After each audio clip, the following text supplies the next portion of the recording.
Straight up, nigga, I'm a money nigga, man. You know what time it is with me, yo. That's right. Take the track, cut the heads off, split it down the middle, man. Take the bones out, man, for real. Yeah, all apple pie, yeah. Yeah. Straight up, Word flip out. mode, campaign. This Hey shit yo, rich as it was steak. the best height since ice. Precise rituals, skated out of Jacobs with the Fruit Loop jewels, holding the navy blue Uzi.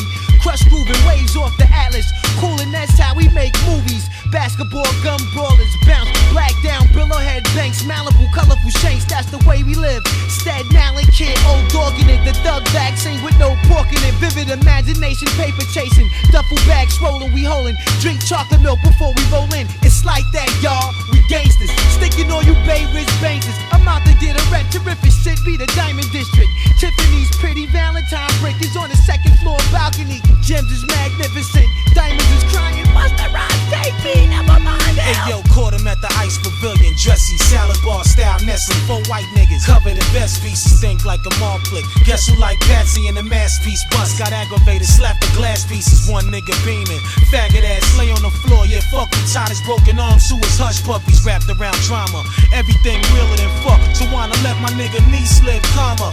3 young Italians, suited down, personal style. I'm in velour white, designing on the dallions. Felt like some crackers was in back of me. Spit on the clerk, past the Harry Winston set, ghost back at me. Bust the shot motive, 4 million paperwork, Lord. We get together once more before we blow this. Murdered nobody, left them all baseball down, brother. 3 wicked ass 6s, Gucci colors. Drop dead on the floor, nigga pass the keys to the door. Pass me all the cash in the drawer, or I promise you'll be paying the price.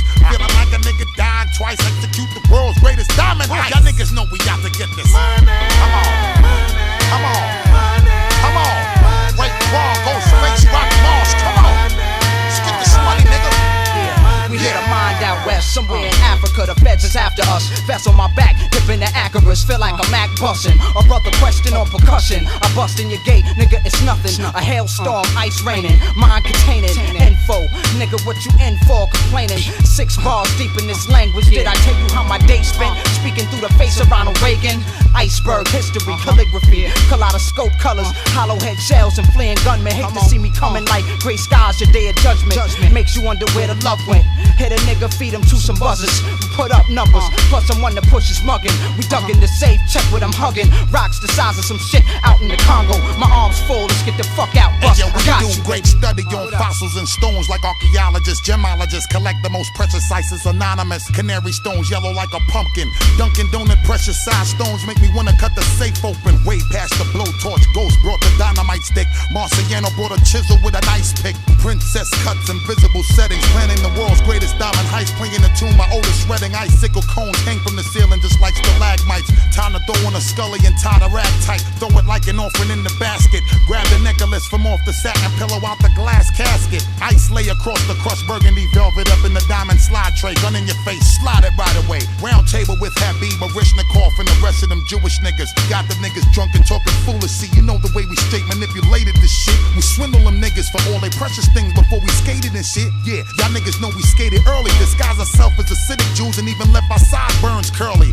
Bounce to Mexico and spend some pesos and bury the diamonds on an island you never heard like Turks and Caicos. Every time we hit, we in and out quick. Don't be surprised if we behind supplying niggas all the platinum and shit. Yeah, the world's greatest jewel heist. Thoroughly and successfully executed by none other than Ghostface Killer, Raekwon the Chef, Rock Marciano, and Busta Rhymes. Job well done, fellas. Very good piece of work. For this broadcast last night, the Justice Department today indeed announced a string of organized crime indictments. Indictments allegedly linking Midwest mobsters in several cities to hidden and illegal interest in Las Vegas casinos. Tonight, Ned Potter follows up with more on a 15-name indictment list that one federal official calls a who's who of organized crime in the Midwest. Watch the man in the hat, for prosecutors identify him as the leader of the Chicago faction of organized crime. Joseph Ayupa's indictment was announced today, along with indictments against 14 others from here and elsewhere. Never, say Justice Department people, has government taken so large a bite out of organized crime. Finally, Finally, we're making breakthroughs. In Las Vegas, where casinos make millions of dollars a year, a percentage of the profit is allegedly often skimmed off the top before the IRS can take note of it. Ayupa is accused of conspiring to gain a hidden interest in these casinos. Lieutenants of his would fly the money to Kansas City, Milwaukee, and most important, Chicago, which really controls it all. Watch yourself. You don't get hit by a car. Figures arrested in the past, like Anthony Spilatro, photographed here last month, were described as only middle-level members of the underworld. Ayupa has only been convicted of one misdemeanor before. This afternoon, a magistrate ordered him released on $40,000 bond. Observers speculate that some of the defendants, faced with the prospect of long jail terms, may be willing to cut a deal with the prosecutors, time off in exchange for information about the underworld.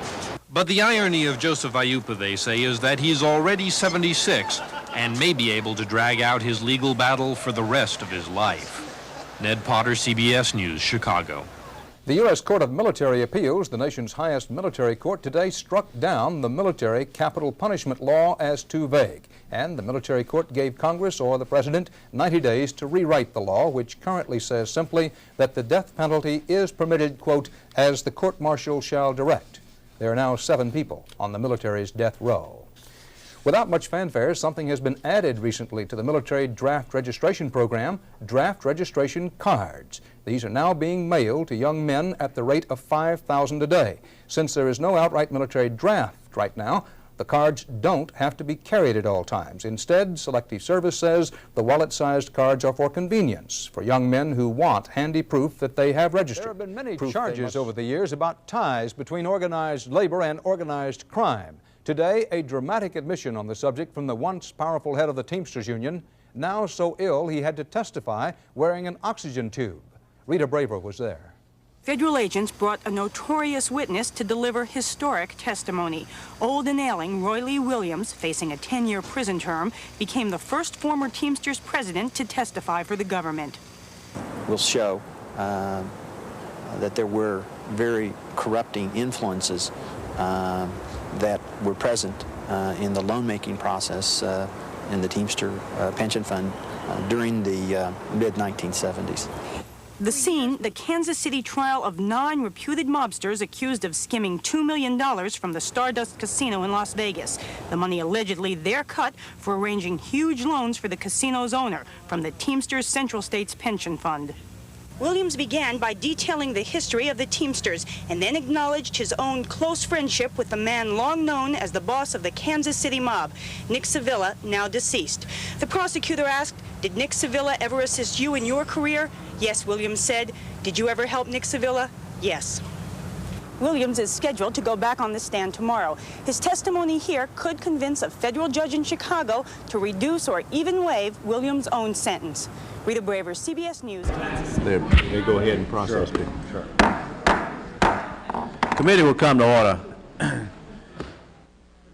This afternoon, the Permanent Subcommittee on Investigations returns again to its examination of corruption in professional boxing.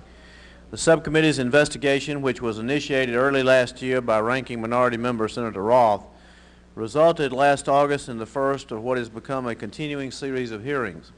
The August hearings focused on the role of state regulatory agencies and sanctioning bodies in protecting the interest of professional boxers. Early last month, the subcommittee received additional testimony from a panel of medical experts who outlined their concerns regarding a variety of health and safety issues affecting professional boxers and offered a number of recommendations to address them. At that time, we also heard from cable television network executives who described their industry's involvement in professional boxing, and from Congressman Bill Richardson, a longtime proponent of the need to establish federal regulation and oversight of professional boxing in our country. In today's hearings, we turn to yet another of the significant questions facing professional boxing, the role or alleged role of organized crime therein. We will hear first from the minority staff, who will present a summary of their findings in this regard, or we'll have a witness first and then the minority staff will follow that. Then I guess we'll start off then with the one-time Gambino organized crime family underboss, Salvatore, Sammy the Bull, Gravano. He'll be our first witness, and then we will follow with minority staff. As many of you know, Mr. Gravano was the government's key witness in the recent trial and conviction of one-time Gambino crime family boss John Gotti. Reflecting his long experience as a Gambino crime family member, Mr. Gravano will offer testimony based on his personal knowledge of the relationship between criminal elements and professional boxing. The remaining witnesses to be heard are boxers and those associated directly or indirectly with them. As before, I want to commend Senator Roth and his staff for their hard, diligent, and effective work. Allegations of organized criminal involvement in boxing have long been a concern of those in Congress worried about the sport's safety and credibility. Indeed, this very question was foremost among those raised more than 30 years ago by Senator Estes Kefauver, whose investigation of professional boxing revealed widespread and pervasive involvement on the part of organized crime individuals and interests at that time. With this historical record in mind, I look forward to today's testimony. To the extent that it confirms or disproves present organized criminal activity in professional boxing, it will assist us in more accurately assessing the sport's integrity, viability, and long-term prospects. Senator Roth, we appreciate your leadership here and the leadership of your staff, and we will, I'll turn it over to you for your statement, and then we'll have our first witness. Well, thank you, Mr. Chairman. As we resume our inquiry into corruption in professional boxing, I want to thank you for your cooperation during the course of this investigation and to thank your staff for their support. More than 30 years ago, after the last Senate hearing on professional boxing, Senator Kefauver stated, and I quote, "Professional boxing has had too many connections with the underworld." What is the current state of underworld connections with boxing? In our hearings last August, we heard testimony supported by FBI surveillance tapes that 4 organized crime families were involved in arranging a single meeting in 1983 between undercover agents, organized crime figures, and one of boxing lending promoters. The purpose of this meeting was to discuss during a boxing promotion to launder drug money. And what about today? Well, I'd like to be able to say that professional boxing has cleaned up its act, and organized crime is no longer among the sport's many problems. But as we will hear today, this is not what the evidence shows. Instead, the evidence shows that the tentacles of organized crime still extend into the boxing ring, squeezing the mob's cutout of boxers. Unfortunately, state boxing regulators have been and continue to be unable to cut off these tentacles. Of course, the stakes are higher, since there's potentially much more money to be made in boxing today. Former middleweight champ Jake LaMotta earned a total of $1 million in his 13-year boxing career that ended in 1954. Today, it's not unusual for our top-ranked boxer to make that much in a single fight. The more money to be made, the more the mob is interested in boxing. A former captain in the Colombo crime family told us that during our August hearings. And as we will hear today from another organized crime member, the mob has adapted to the changing box market. Today, the mob is less likely to fix fights and more likely to seek control of individual boxers, managers, or promoters, and thus collect its share from their big paydays. The boxer may even be an unwitting dupe in the whole scheme. However, as with the other problems we have found in boxing, it's the boxer and the public who lose, whether the boxer knows it or not. And the irony is that while boxing and the mob's methods have changed, the regulatory system designed to protect the boxer remained basically unchanged from when Senator Kefauver first found it to be inadequate. Senator Kefauver concluded, and again I quote, "Major boxing contests, because of their interstate character, are presently beyond the power of any state to regulate fully and effectively. As a result, while it's called the sweet science, boxing often turns sour for those the system is supposed to protect." And every day in gyms throughout this country, in big cities and small towns, young men spend countless hours training in the hopes of achieving a dream. And unfortunately, we have found that they often become victims of a system riddled with abuses, a system that cannot protect their health and safety, a system that cannot protect them from financial exploitation. The dream often becomes a nightmare. And I believe this investigation has shown that it's time for all of us to wake up to the fact that the professional boxing industry is unwilling and perhaps unable to police itself. We owe it to these young men to establish a system that works as hard outside the ring to protect them as they do inside the ring. And I look forward to working with my colleagues to achieve that goal. Once again, Mr. Chairman, I want to thank you for your leadership and support. Thank you, Senator Roth. Senator Cohen or Senator McCain, if you either have any opening comments.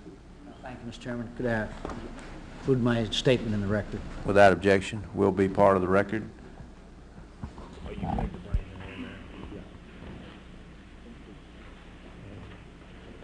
want me to make my security announcement? Sure. Okay. Before we bring in the witnesses, let me just get a couple of things straight and get it clear here. The Capitol Police will ensure that no spectators, because of very high security concern during this particular witness's testimony, no spectators will be permitted to stand anywhere in the hearing room during this witness's testimony today. Spectators will be confined to the available seats in the audience. No spectators will be permitted to enter or leave the hearing room during the witness's testimony, and that includes cameras and equipment. Also, no still photographers will be permitted in the well in front of the witness table during the testimony of the witness. We will appreciate everyone's understanding and cooperation in that regard. These are security measures that are essential based on the best information we have. When everything's been secured, and I'll leave that up to our law enforcement people here, then they can bring the witness in.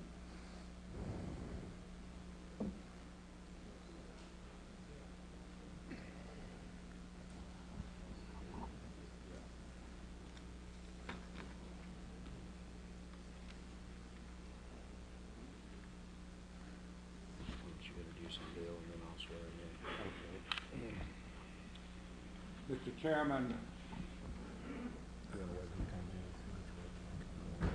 okay.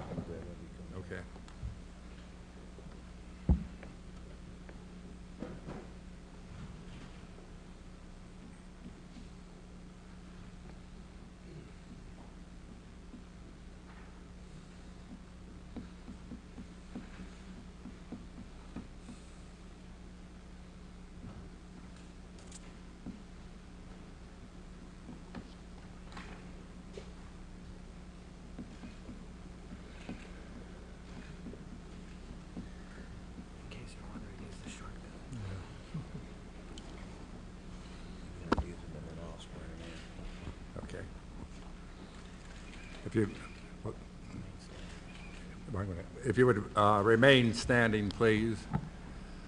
Our first witness is Salvatore Gravano. Mr. Gravano is currently in federal custody and cooperating with the government while awaiting sentencing. Mr. Gravano has testified as a government witness in several major trials and will be testifying in additional upcoming cases. Given the sensitive nature of Mr. Gravano's position as a cooperating witness, we have agreed to limit his testimony to matters relating to professional boxing. We appreciate the cooperation of all subcommittee members in abiding by this understanding. Mr. Gravano, we swear in all the witnesses before this subcommittee, so if you'll hold up your right hand, I'll give you the oath. You swear the testimony you give before this subcommittee will be the truth, the whole truth, nothing but the truth, so help you God. I do. Thank you. You can be seated. You go ahead. Mr. Gravano, you have an attorney with you today. Mr. Chairman, my name is John Gleason. I'm an assistant United States attorney in Brooklyn, New York. Okay. Chief of the Organized Crime Section, and I'm supervising the criminal investigations in which Mr. Gravano is participating. I've worked with the staff of the subcommittee in facilitating his appearance here today. We appreciate He is represented by counsel. Obviously, it's not me. Right. Thank you. We appreciate your cooperation. Senator Roth. Gravano, would you please proceed with your testimony? Good afternoon, Mr. Chairman, members of the subcommittee. Pull that microphone right up and talk directly into it. If you can get it right in front of you and maybe tilt it up a little bit where you can speak into it. Take your time and just talk right into the mic. Okay, thank you very much. We would have to be a little bit closer. Try again. How's that? I think even closer. Good afternoon, Mr. Chairman and members of the subcommittee. My name is Salvatore Gravano. Early in my life, I was given the nickname Sammy the Bull. I have been in jail since December of 1990, when I was arrested with John Gotti. I was his underboss and second of command of the Gambino family. I have been involved with organized crime since 1968, when I became associated with a guy named Shorty Spiro of the Colombo family. I committed many types of crimes when I was with Shorty, including my first murder. In 1972, I was officially released from the Colombo family to the Gambino family. I became a made member of the Gambino family in 1976. At that time, Paul Castellano was the boss of the Gambino family. In December of 1995, John Gotti, I, along with some others, murdered Paul Castellano. We took over the family. John Gotti became the boss. A couple of weeks later, I became a captain. In 1987, I became acting Gunzlier of our family. I later became the official Gunzlier. In January of 1990, I accepted the position of official underboss, which I held until I began to cooperate with the government in 1991. I decided to cooperate before we, meaning me, John Gotti, and our acting Gunzlier, Frank Locascio, went to trial. I testified in that trial and some others. I'll be testifying at more trials in the near future. As part of my deal with the government, I pleaded guilty to a charge that has a 20-year maximum sentence rather than the life sentence that I was facing if convicted at trial. As part of my cooperation, I told the government about my life of crimes, including the fact that I participated in 19 murders. As a member of our family's administration, I helped John Gotti run the family. My primary responsibility was controlling the construction industry in New York. I did this by working with union officials and companies that were owned or controlled by our family, and by dealing with other families who also controlled certain unions and companies. I have been asked to testify here today about the mob's involvement in professional boxing. I don't know much about what other families have been doing in boxing, but I do know about our family. The Gambino family has basically gotten out of boxing sometime around or before 1960. We were involved in other things that made more money. But I have always had an interest in boxing. I boxed a little when I was in the Army, and I picked it up again a few years before I was arrested. I would go to Gleason's gym in Brooklyn every week and work out. Sometimes I would go a few rounds with other people who trained there. I often attended fights in New York and New Jersey, including the Mike Tyson-Larry Holmes fight in 1988 in Atlantic City, which I attended with John Gotti. I got to know a heavyweight named Ronaldo Snipes and his manager, who I knew as Sal. I tried to set up a fight between Snipes and Francisco Damiani, who was the undefeated European and WBO heavyweight champ. Damiani was with an organized crime family in Italy. Since our family had close ties with the Italian family, I was able to set up a meeting with Damiani's people. They came to New York and we discussed the possibility of a fight with Snipes. At that time, Damiani was already scheduled to fight Ray Mercer. One of the things I did to try to arrange a Damiani-Snipes fight was to reach out to set up a meeting with a guy who was in charge of boxing for Donald Trump. I believe his name was Mark Edis. Snipes, his manager Sal, and I met with this Mark in Atlantic City. He told us that a fight between Damiani and Snipes would sell. Mark thought it would be even bigger if Snipes had a high ranking with one of boxing's sanctioning bodies. Joe Watts, who was an associate in our family, told me that he had someone in Las Vegas who could help us get a ranking for Snipes. Watts arranged a meeting for me with Joey Curtis, a boxing referee in Las Vegas. Joey Curtis has once visited our club, the Ravenite Social Club in New York City. So I went to Las Vegas with two of my friends and our wives. After we had dinner with Curtis, I took him aside and asked him if he can get Snipes moved up in the rankings. Curtis said he could move Snipes up in the rankings of the World Boxing Council, which is based in Mexico. Curtis said that this would cost $10,000, but because it was a favor for John Gotti, he might be able to get it done for about $5,000. My idea all along was to use Damiani-Snipes fight as a setup fight to get Damiani a big payday against Mike Tyson. My plan was for Snipes to have a high ranking and then make it look good but lose to Damiani. I never discussed this with Snipes because Damiani lost to Mercer, which put Damiani out of the picture for a major fight. I'm sure that we would have had no problem in convincing Snipes to lose. Another boxer our family has an interest in is Buddy McGirt, who recently lost his WBC welterweight title. His manager is Al Certo, who is a Gambino family associate. Al Certo is with Jojo Corozzo, who is a made member of our family. I know Al Certo is with our family because Jojo put it on record with his captain, Peter Gotti. Also, a beef came up between our family and the Buffalino family about who McGirt was with. Eddie Scandria, the Gonzalier of the Buffalino family, complained to John Gotti that the Buffalinos had a piece of McGirt. Gotti told me to arrange a meeting with Scandria and Jojo to resolve the beef. I actually had several meetings with Jojo and Scandria about this. Jojo said that he had paid Scandria some money to walk away from McGirt. But now Scandria wanted back in because McGirt had done well and was getting bigger purses. After hearing both of them, I recommended to John Gotti that Jojo was right and that McGirt should stay with Jojo and our family. Eddie Scandria was not satisfied with my decision and kept coming back for more meetings. I got tired of meeting with Scandria about this, but out of respect for his position and age, we had Frank Locascio, who was part of our administration, continue to talk to him. But our position never changed. Certo and McGirt stayed with our family. I should point out that the person who was really with us was Al Certo. His relationship with Jojo Corozzo is how we had a piece of McGirt. McGirt is a fighter, and although Certo brought him by the club once to introduce him to some people, it wouldn't really be fair for me to say that he was an associate of organized crime. But Certo was with us, and that gave us our interest in McGirt. Our family was not the only family in boxing.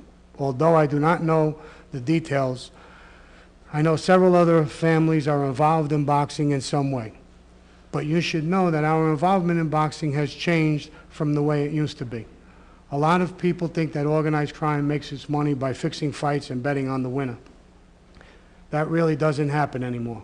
The purses have gotten so big, it doesn't make sense to fix a fight in order to collect a bet. While we would consider fixing a fight in order to set up for a big payday fight, like I had in mind for Damiani, the money is in the purses, not in the betting. Besides, boxing is a risky business for bookmakers. You couldn't bet big money on a fight even if you wanted to. So the interest today is getting a piece of a successful boxer. Until a boxer reaches a certain level, there is not much money to be made because the purses are small. But once a boxer becomes successful, the family that has him can profit from that success. Now, because of the size of the purses have gotten so big over the past 20 years, organized crime is more and more interested in getting back into it. At this time, I will be happy to answer any questions that you might have about organized crime and boxing.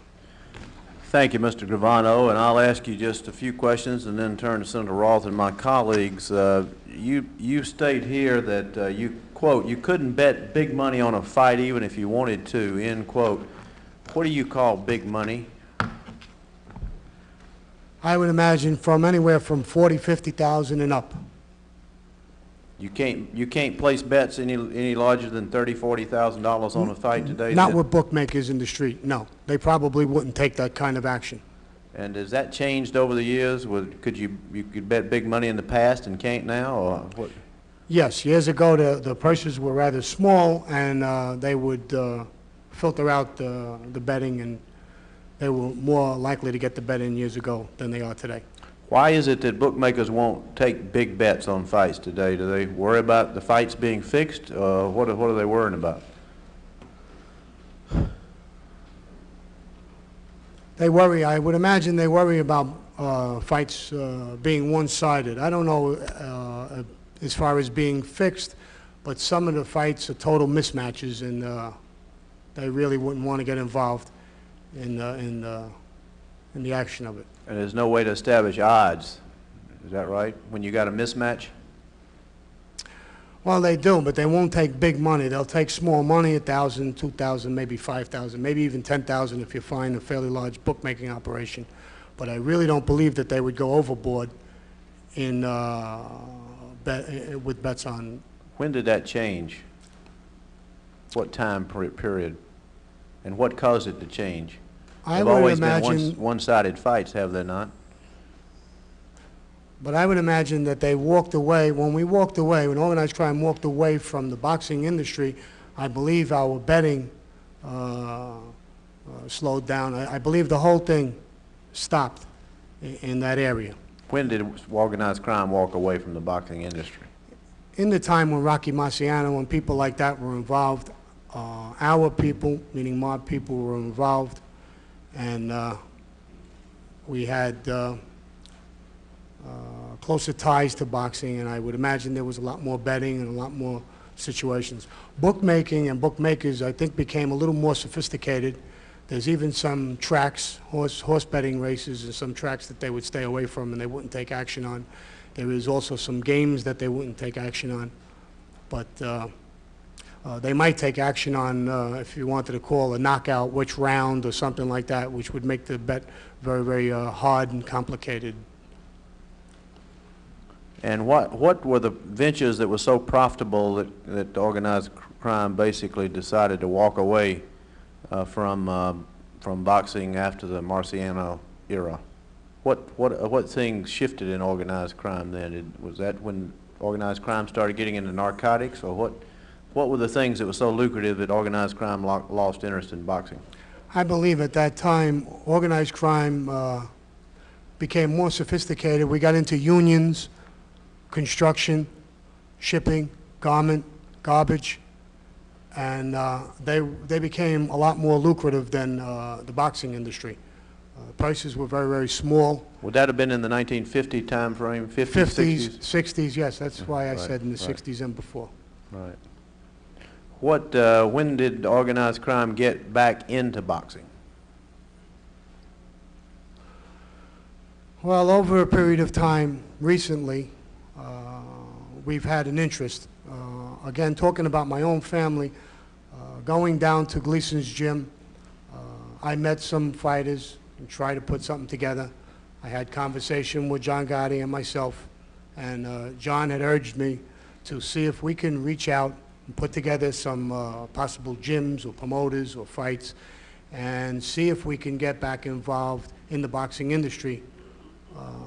In that period, I found out that we would be able to reach certain people who are rather successful in the boxing industry, and I felt that given enough time, we would be able to go back into it.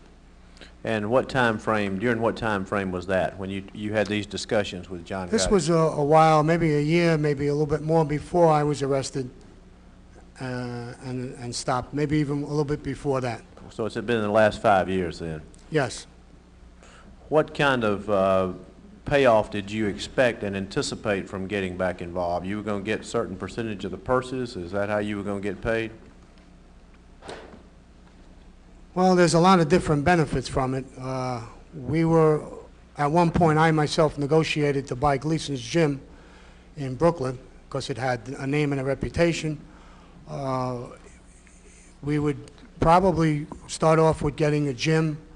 We would have some trainers like an Certo, bring McGirt, or other people to train there. If the prices became very big and lucrative, when you get into the bracket of $500,000 and better, we would be able to chew up some of the money within the gym through training expenses, not only just a direct kickback, but through training expenses, by putting people to work at that particular point in his corner, for promotional, for many, many reasons. And then we also felt that some of the fighters would have been good, aside from just the money. When some of our people were in trouble and at trials, we would be able to bring some of them down at the trial to lend support to the people who were on trial, so that some of the juries would be impressed on people who were there and maybe sway some of the juries. There was a lot of different reasons why we thought it would be good. Contacts, connections with Trump, Steve Wynn, or anybody in that capacity. We wouldn't just stop strictly, our eyes wouldn't stop strictly at boxing once we got into the circle. So you wanted to use this for a broader, more pervasive influence then? Well, we wouldn't stop strictly at boxing. We would put somebody, if I was able to start it, we would have probably put a captain in our family in charge of that boxing industry. And once we had a foothold in it, yes, we would have branched off in as many areas as we could have. I understand that both Buddy McGirt and Snipes attended parts of John Gotti's trial. Do you know whether they were asked to do so, and if so, who would have asked them? Well, again, it would have been, in McGirt's case, it would have been Al Certo. It would have been John Gotti to reach Jojo Corozzo, who would have asked Al Certo to bring McGirt down to the trial, that it would look good. As far as Ronaldo Snipes, he was close to me. I don't really know who asked him at that particular point. Thank you very much. Senator Rault. In answer to a question to the chairman, you stated there were certain people in boxing who you thought you could reach, and that's one of the reasons you went back into boxing. Who were those people that you thought you could reach? Well, in some of our conversations, when we tried to set up the fight with Ronaldo Snipes and Damiani to reach Donald Trump, we reached an entertainer. His name is Jimmy Roselli. Jimmy Roselli has a brother-in-law who's a heavyweight gambler and gambles in Atlantic City. And we used that resource to get to a Donald Trump. We know that Lou Duva was close to people in the Genovese family. I really don't know if he's with these people, but we do know that he has relationships with some of those people, and we would be able to reach him. Marvin Hagler was very, very close with the Petrocelli brothers. We believed that one of them might even be a made member of one of the New England families, but they were his trainers, and we would be able to reach them. At one point, we reached out for Don King, who gave us a message back that he had problems with the government and problems with taxes, and he didn't think it was the right time to meet. And we reached Raymond Petriaca from a New England family, who would reach a Cleveland family, and they had access to Don King, seemed like some control over Don King, and they would explain to him at the next request to meet him for John Gotti and myself that it would be in his best interest that he would meet with us. And we knew that Nicky Scarfo had some interest in some fighters, and other families around the country. There's a guy named Andrew Russo, who is a captain in the Colombo family, who has some sort of tie to Vito Antifumo. So knowing this base knowledge, we felt that if we went back in, some of these places is areas that we could have got into. When I met with Joey Curtis in Las Vegas, he told me that he knew Steve Wynn personally, and asked me if the Ronaldo Snipes Damiani fight would come off. Maybe we could even talk with Steve Wynn. So I I did realize that we were able to reach different areas and different people. Now, you've used the term with, reach, made. Can you explain exactly what you mean by the terms when you say you testify about being with a particular organized crime family?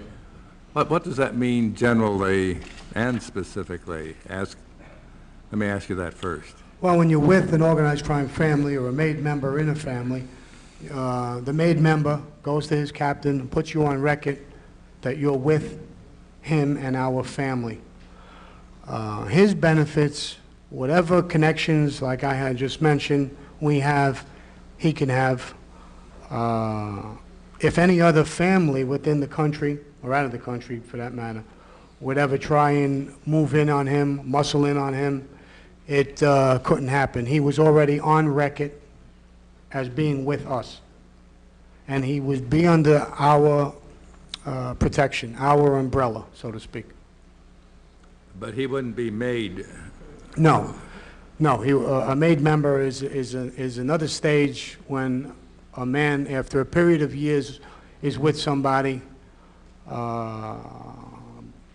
and is brought into a meeting and is given the oath and becomes a made member. He's a full member, in other words. He's a blood member. A blood member. Yes. And what do you mean by the word reach? Well, reach, if we don't know Donald Trump himself, we have ways to reach him. And it's just a term I'm using. In other words, we would use Jimmy Roselli or Jimmy Roselli's brother-in-law or Bobby Sasso, who controls 282 Union in New York. And Donald Trump obviously does a lot of construction. And if Bobby Sasso, the president of 282, the Teamsters, who is with our family, would reach Donald Trump and tell him that we were interested in a meeting with him.